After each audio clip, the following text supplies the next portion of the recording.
kembali lagi di acara kita podcast ASN bergebu-gebu. Pada pagi hari ini ada beberapa ASN muda yang sudah di depan saya sebagai narasumber. Mungkin kita pernah dengar kalau kata pepatah tak kenal maka tak sayang ya. Mungkin dari narasumber yang ada di depan saya mungkin bisa perkenalan dari narasumber pertama kita, Bapak Wayan. Mungkin bisa perkenalan Bapak Wayan. Ya, baik. Terima kasih atas waktunya, Pak Bagus. Perkenalkan, nama saya Iwayan Gilia Yuna dan bertugas di BPDD kelas 2 Kepulauan Riau. Terima kasih. Dari Kepulauan Riau ya Bapak ya? Ya, betul sekali, Pak Bagus. Oke, selanjutnya narasumber selanjutnya mungkin bisa perkenalan Bapak Baran. Ya, selamat pagi Bapak Bagus. Perkenalkan, nama saya Farhan Hanif. Saya bertugas di BPTD kelas 2 Maluku Utara, seksi sarana dan angkutan. Terima kasih. Oke, seksi sarana. Selanjutnya untuk Ibu Dela sebagai narasumber ketiga mungkin bisa memperkenalkan dirinya. Ya, halo semuanya. Perkenalkan, nama saya Dela Arisa Suwita dari BPTD kelas 2 Jambi. Dan yang terakhir narasumber kita bersama Ibu Elvina mungkin bisa juga untuk memperkenalkan dirinya. Ya, halo Pak Bagus. Perkenalkan, nama saya Elvina Royani. Saat ini bertugas di Direktorat Prasarana Perkeretaapian. Ya, mungkin untuk semuanya narasumber saya yang sudah ada di depan saya, terima kasih untuk sebelumnya sudah menyempatkan waktunya untuk datang ke podcast kita pada hari ini. Mungkin kita bakal bincang-bincang santai mengenai seputar smart governance atau pemerintahan yang cerdas, yang insya Allah bakal terwujud 5 atau 6 tahun ke depan ya. Mungkin sebelum kita masuk ke topik pembahasan, saya sebagai host ingin memperkenalkan diri dulu ya. Perkenalkan nama saya Bagus Dimas Setiawan. Saya sekarang posisinya mendapatkan penempatan di Balai Pengelola Transportasi Darat kelas 2 Papua. Mungkin sebelum kita lebih masuk ke inti dari pembahasan kita, saya sebagai host ingin menjelaskan kepada para penonton atau pemirsa yang bakal menonton podcast kita. Saya akan menjelaskan tentang smart governance. Apa sih itu smart governance? Mungkin dari peserta atau penonton banyak yang tidak tahu. Jadi saya sebagai host ingin menjelaskan sedikit apa itu smart governance. Smart governance adalah pengguna teknologi dan inovasi untuk memfasilitasi dan mendukung peningkatan pengambilan keputusan dan perencanaan dalam badan pemerintahan. Hal ini tuh sering dikaitkan dengan peningkatan proses demokrasi dan transformasi secara penyampaian layanan publik. Nah, berkaitan dengan layanan publik nih, mengingatkan kita nih dengan peran seorang ASN yang erat kaitannya dengan layanan publik. Untuk itu sudah ada para ASN yang bakal menjelaskan, yang berbincang santai sama saya pada hari ini seputar dengan smart governance atau pemerintahan cerdas. Sebelumnya saya mau nanya nih ke Bapak Wayan. Sebelumnya Bapak Wayan sudah dengar belum apa itu smart governance?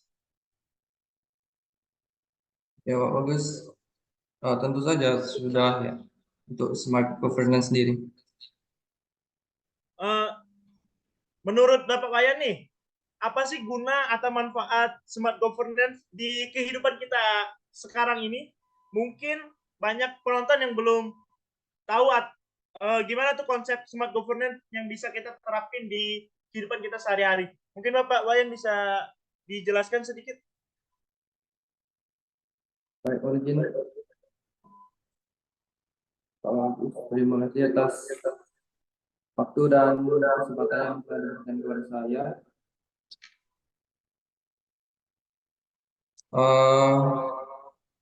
Untuk seperti yang kita tahu ya, pada zaman yang terus berkembang saat ini, itu terlebih pada perkembangan teknologi dan informasi di era revolusi industri 4.0 ini, di mana itu birokrasi pemerintahan dapat bertransformasi ke arah yang lebih smart dan menjadi sebuah sistem birokrasi yang melek digital.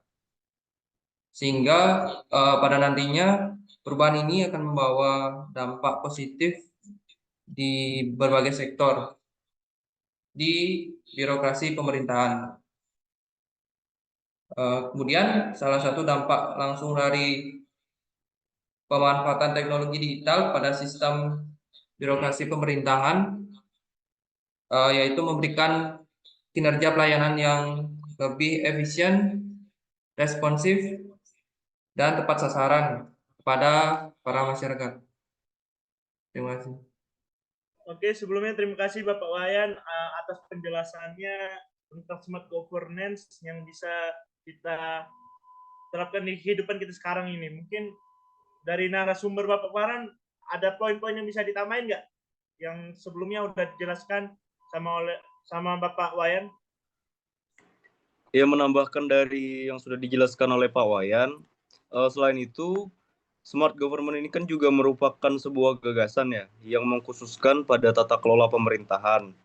Jadi dengan adanya kerjasama antara pemerintahan dan masyarakat, itu diharapkan dapat mewujudkan tata kelola dan jalannya pemerintahan yang bersih, jujur, adil, dan demokrasi, serta kualitas dan kuantitas layanan publik yang lebih baik.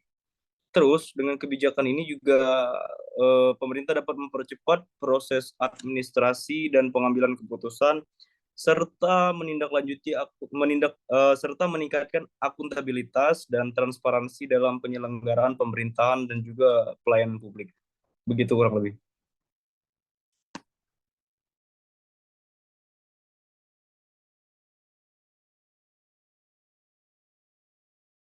Pak Bagus, mungkin host itunya mikrofonnya masih di mute.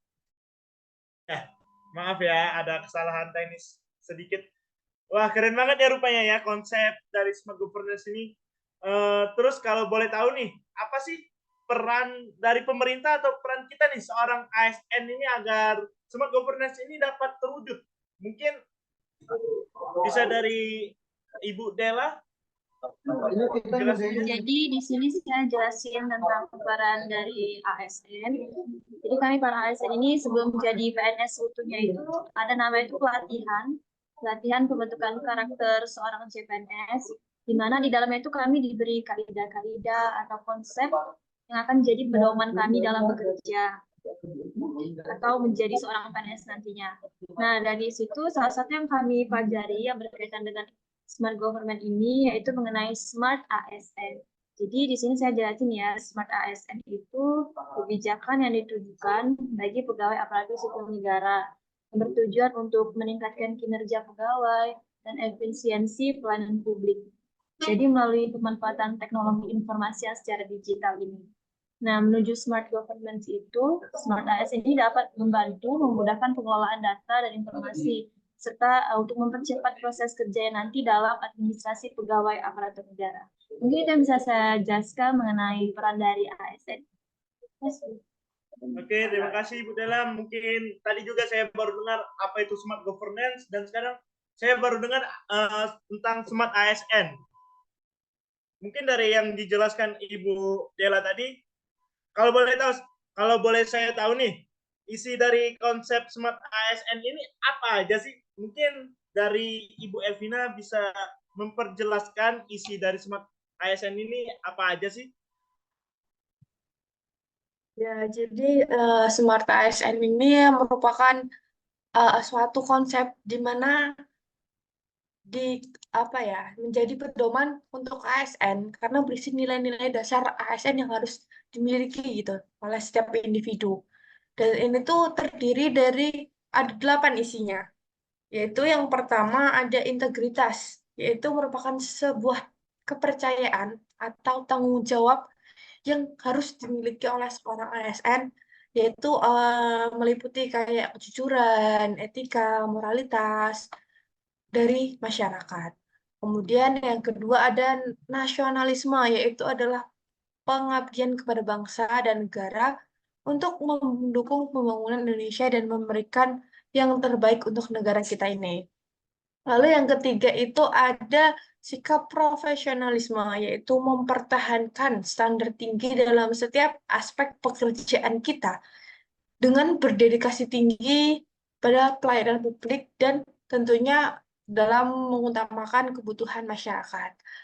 Lalu yang keempat itu ada berwawasan global, yaitu kita kesiapan dalam menghadapi tantangan-tantangan dunia dengan solusi-solusi yang cerdas dan memastikan setiap langkah yang diambil itu dapat memberikan dampak positif secara global.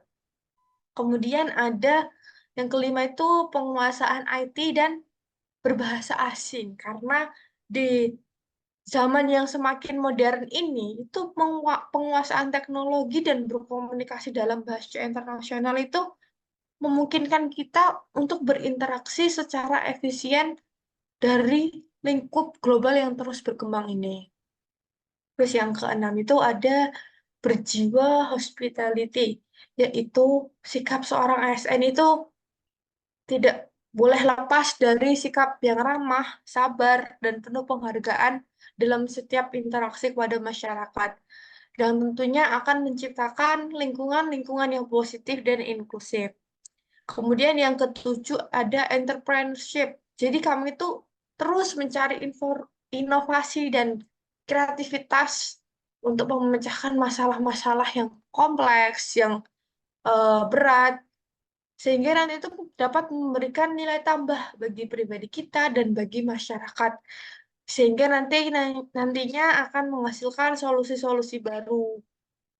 Kemudian yang terakhir itu ada networking atau jaringan, yaitu kita itu sebagai ASN itu harus memiliki atau melalui kerjasama yang kuat, sehingga nanti menciptakan sinergi-sinergi yang dapat mendukung pertumbuhan ekonomi dan sosial kita, sehingga dan itu dapat menciptakan masa depan yang lebih baik. Itu sih Pak Bagus. Bagus sekali ya konsepnya ya. Sebelumnya saya terima kasih untuk Bu Elvina sudah menjelaskan konsep apa aja yang ada di dalam Smart ASN.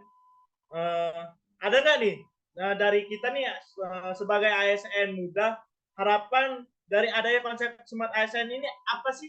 Mungkin bisa disampaikan atau diwakilkan melalui siapa? Pak Wayan mungkin?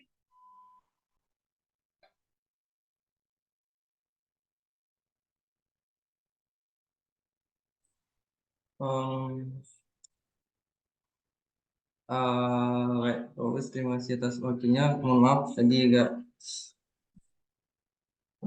expect juga dengan apa namanya, dengan adanya konsep aparatur sipil yang cerdas ini, pemerintah diharapkan menjadi dan mewujudkan SDM menjadi yang cerdas dan siap menghadapi era digital pada zaman sekarang.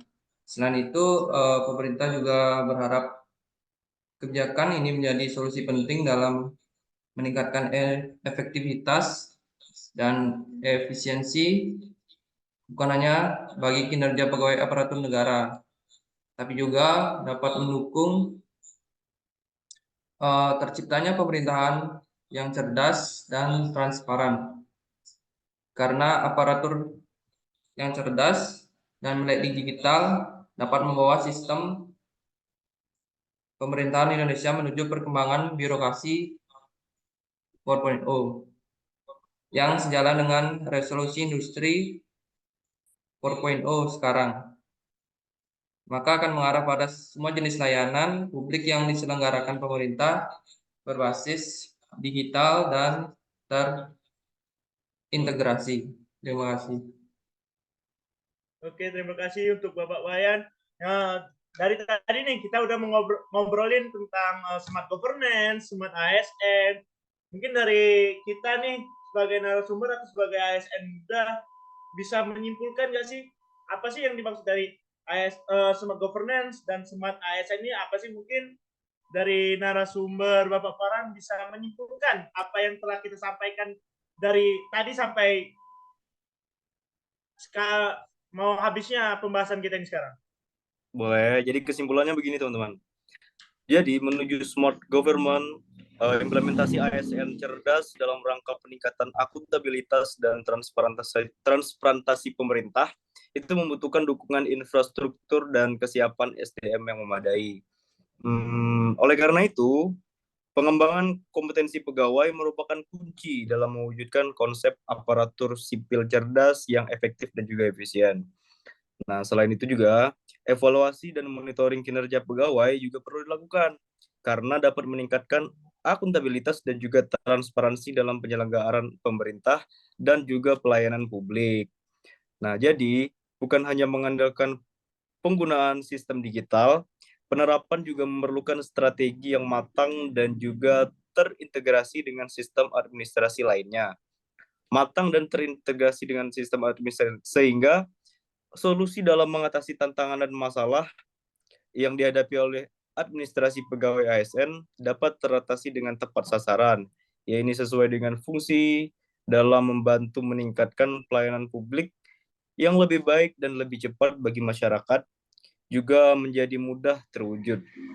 Nah, poin yang tidak kalah penting itu adalah konsep pegawai cerdas ini perlu terus dikembangkan dan juga ditingkatkan agar dapat selalu menyesuaikan dengan perkembangan zaman dan juga teknologi sesuai dengan kebutuhan pelayanan publik yang semakin kompleks. Ya, kurang lebih begitu kesimpulannya, Pak.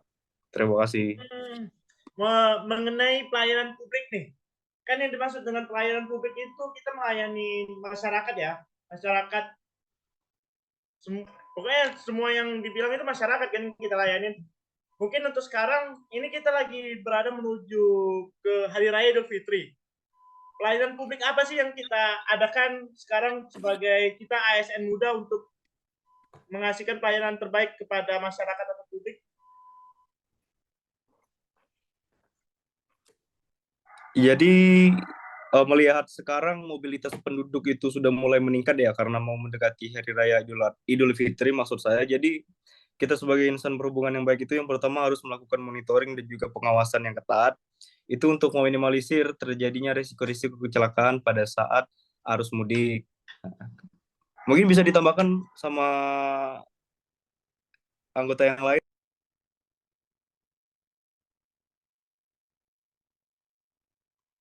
Berarti ini para ASN muda yang ada di depan saya ini posisinya ini lagi pada jaga posko ya, buat keamanan dan kenyamanan para masyarakat atau memberikan pelayanan publik kepada masyarakat supaya mereka aman dan nyaman sampai ke kampung halaman. Begitu bukan sih? Iya Iya, dong. iya, betul. Ya, betul. Ya, Berarti ini Anda lebaran mudik pada nggak pulang jagain. kita ya? Kenapa? Nggak dengar Ini Bapak, lebaran mohon pada maaf. nggak pulang kita ya berarti ya? Ya, itulah suka duka menjadi ASN ya. Mau nggak mau kita harus mengikuti eh, apa ya perintah dari atasan sehingga apalagi untuk meningkatkan pelayanan publik ya. Jadi harus siap Oke. berkorban juga.